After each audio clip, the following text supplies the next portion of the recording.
Hello and welcome to BBC World News. I'm Samantha Simmons. European countries are continuing to take extraordinary steps to try and stop the spread of the coronavirus. Measures on a scale not seen before in peacetime are coming into force.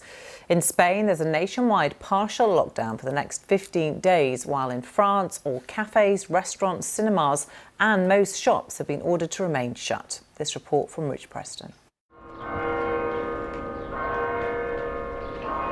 3 of Europe's biggest economies have imposed national lockdowns. Spain is Europe's second worst hit country, with more than 190 deaths and over 6,300 infections, and has now declared a state of emergency. Public gatherings are banned and most shops and businesses are closed. Cafes and restaurants will only be able to carry out home deliveries. For the next 2 weeks, people have been told to stay at home unless they're going to work or to buy food or medicine.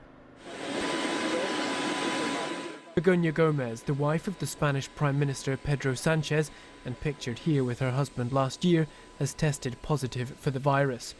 On the streets, cheers of support for health staff going to work and caring for the sick.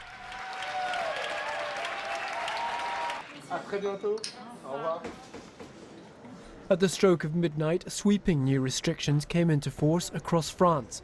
Public places described as non-essential forcibly shut, including cinemas, cafes and nightclubs.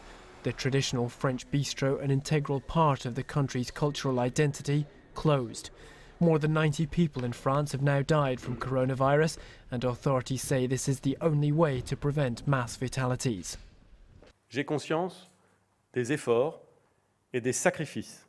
I am aware of the efforts and sacrifices that are required, and I have confidence in the ability of French men and women to understand the seriousness of the moment and to adopt together the civic, responsible and supportive behaviour which will enable us to overcome this crisis. Despite the lockdown, local elections are going ahead. The Prime Minister calling for people to come out and vote, but to do so sensibly and keep a safe distance from others. Italy remains Europe's worst-hit country, with over 1,400 deaths. Its national lockdown has been in place for nearly a week, but the number of cases and fatalities keeps rising. On Friday, the World Health Organization said Europe was now the epicentre of the COVID-19 outbreak, a virus which started in China and which in just 10 weeks has spread around the world and killed thousands of people. Rich Preston, BBC News.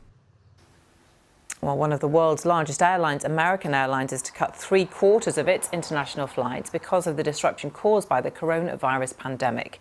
The reduction will begin on Monday and continue until May the 6th. American says the changes will mean parking almost its entire wide-body fleet, about 135 aircraft.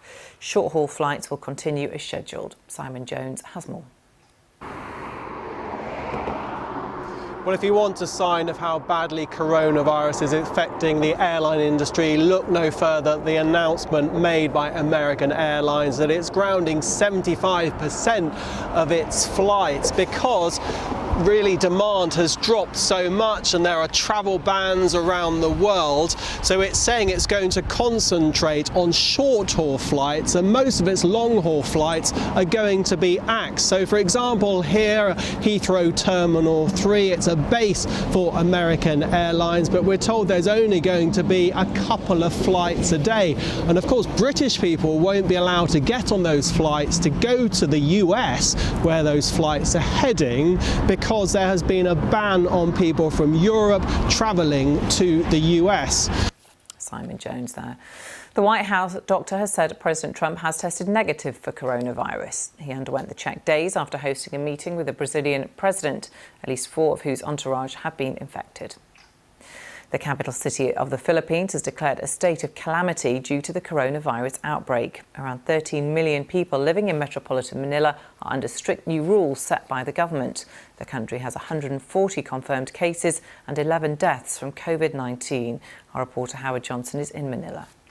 Well, at the moment we're seeing that the streets here are incredibly quiet. Manila's normally this bustling, busy mega city where even today you could hear lots of noise coming up from the shopping malls underneath my building here. But no, at the moment it's completely quiet, and that means that people are staying in their houses. We went to the southern border of Manila to look at the traffic coming and going. It was quite light actually. Lots of people have left this city already. There are some concerns that because this was announced on Thursday that the lockdown would happen on Saturday night at midnight, that a lot of people left in the 2-day grace period. So there is also concern that maybe COVID-19 has been spread around the rest of the country as a result of this slow quarantine, or community quarantine as they're calling this lockdown. President Duterte calls it a lockdown, but as we saw today, it's a soft lockdown because on that border, people weren't being stopped from leaving if they had a good reason to leave, and if they weren't showing a temperature above 38 degrees, they were allowed to leave. So at the moment we're seeing people getting used to this new norm, as people say, trying to get used to living under these conditions. Also, a curfew will take place in many parts of the city tonight from 8 o'clock till 5 o'clock in the morning. Howard Johnson there. In other developments, anyone visiting Australia will have to quarantine for 2 weeks following an announcement by Prime Minister Scott Morrison. Austria is to close all of its restaurants and ban gatherings of more than 5 people. The Austrian public have also been asked to self-isolate. The Republic of Congo has reported its first case of coronavirus. A 50-year-old man who arrived from Paris has tested positive. The president of Kazakhstan has declared a state of emergency in the country and restricted people from entering or leaving it. And Jerusalem's Al-Aqsa Mosque and Dome of the Rock will shut their doors as a precaution against the virus. Just before we go, take a look at these pictures from Denver in the United States, where long queues formed at a drive-through coronavirus testing facility. So far, 7 US states have set up such stations, and as you can tell, they are pretty popular. On Friday, President Trump said that the administration was looking to open up more of these facilities. The idea is to expand testing capacity, something that's been proved to work in South Korea, and also to better protect healthcare workers from exposure to the virus. That's it from me. You can reach me on Twitter @SamanthaTVNews. Thanks for watching.